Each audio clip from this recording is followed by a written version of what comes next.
నేను ఒకరోజు ఢిల్లీకి వెళ్ళి అక్కడ ఒక ఇండియా టుడే కాన్క్లేవ్లో మాట్లాడుతూ అతను అడిగాడు, మీరు మళ్ళీ గెలుస్తారని, తప్పనిసరిగా 29 మేము అధికారంలోకి వస్తున్నాం ఈ కారణాలని చెప్పాను. అప్పుడు పవన్ అన్న నాకు ఫోన్ చేశాడు, అరే 29 ఒకటే చెప్పావేంట్రా అన్నాడు. అదేంటి అన్నాడు, 3 సార్లు మనం వస్తున్నాం అని చెప్పాలి రా భయ్, 29 కాదు 3 సార్లు మనం వస్తున్నాం. అది మనకున్న బంధం.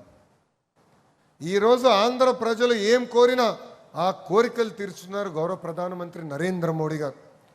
విశాఖ ఉక్కు ప్రైవేటీకరణ జరగకూడదన్నాం, జరగకుండా చూశారు.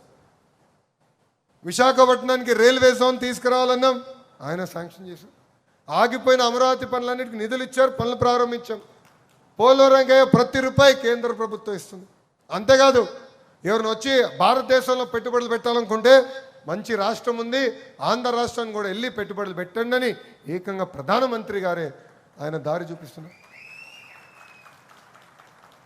భారతదేశంలో ఏ రాష్ట్రానికి రాజధానికి చట్టబద్ధత లేదు, కానీ ఒక ఆంధ్ర రాష్ట్ర ప్రజలు కోరారని ఏకంగా ప్రధానమంత్రి గారే స్వయంగా అది పార్లమెంట్కి తీసుకెళ్లి పాస్ చేపిస్తాం జరిగింది.